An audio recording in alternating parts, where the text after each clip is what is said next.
No.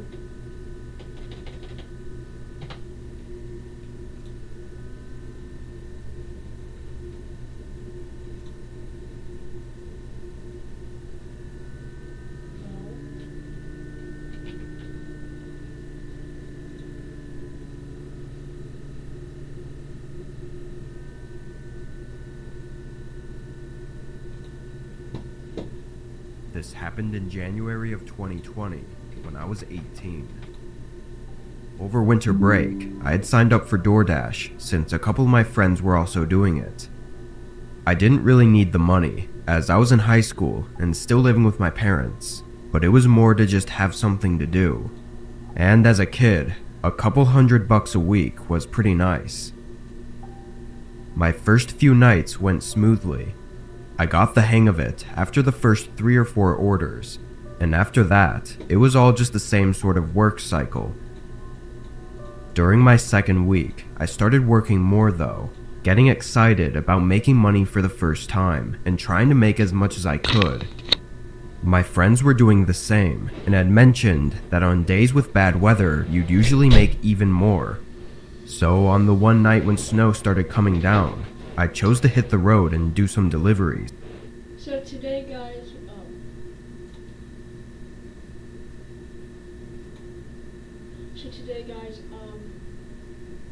we are watching some scary movies.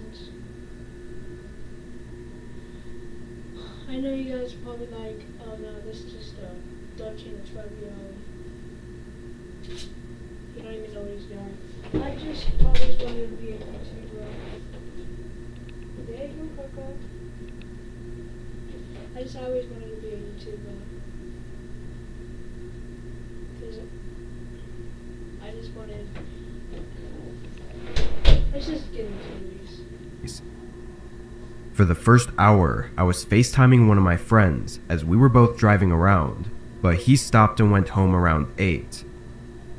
It was Saturday, so I could stay out as late as I wanted, but by 10, I was getting a little bored. I took up one more order. I got the bag and drove to the neighborhood it was in. This was just some regular street with very average houses. By now, the snow had covered up everything though, which made it both hard to drive and hard to see the numbers on the houses. I slowly made my way down the street until finally finding the right address. It was a 2-story, typical-looking suburban home that still had Christmas lights hanging on the trees outside. I parked and put my hazards on, then got out. I double-checked that the bag had everything as I walked up the driveway, but as I approached the porch, I saw that the front door was open. Not all the way, but enough to be strange considering it was snowing and cold. I figured it was so I could leave the bag inside the house rather than out in the snow.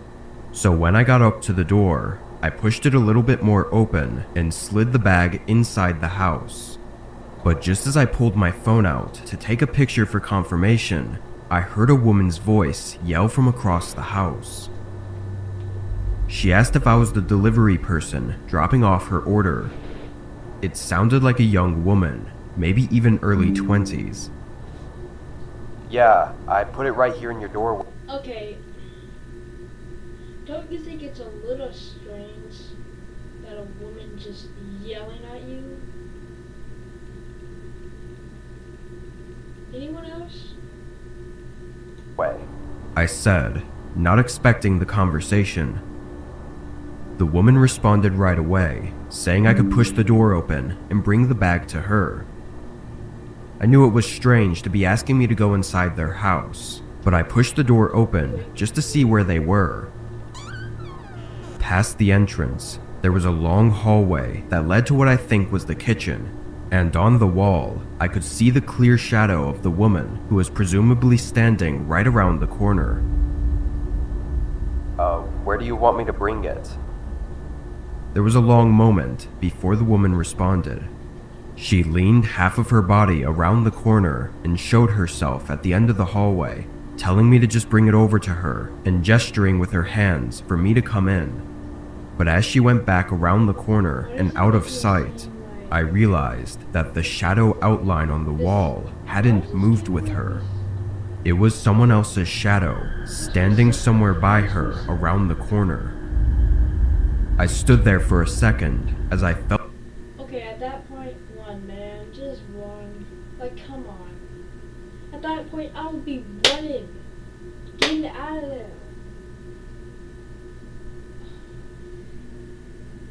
Felt blood rush through my body. Then I quietly placed the bag down and took a few steps back before turning and rushing away from the house. I stumbled into my car and glanced back at the house as I pulled away. In the front window, the figure of a large man approached and watched as I left. I stopped at a nearby gas station to catch my breath and rethink everything that happened. It was pretty clear by how everything played out that this was some kind of setup, but I also knew the police would have nothing but my word to go off of. I did end up reporting it, but when they went to the house to ask the woman about what happened, she denied that anyone else was there, and denied. Is it just me? Oh no, viewers are going out.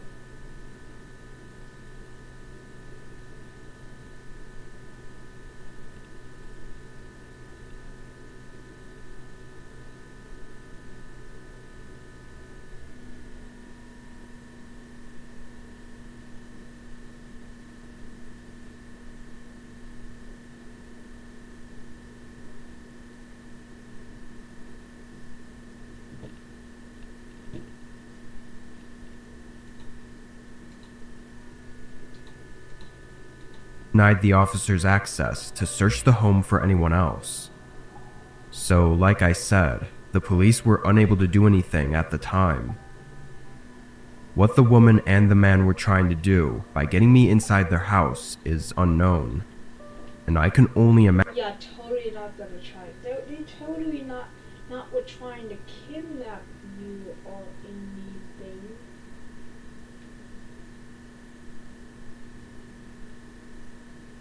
They totally would not. Totally would not even trying to kidnap you at all. Imagine that I wouldn't be here right now if I had gone inside without thinking twice. Well, you probably wouldn't. Last year, my roommate moved out of the house we had been renting together for the past 4 years. By then, both of us had gotten better jobs and were getting paid more, and the house we had wasn't the best, so it was only a matter of time before one of us moved out to get their own place. After he moved though, I was able to use more of the space in the house and actually just decided to stay there for another year or two. This happened during this time in early December. Our area was going through a week of some pretty bad snowstorms, and the office I worked at allowed us to work from home for a few days if we wanted to.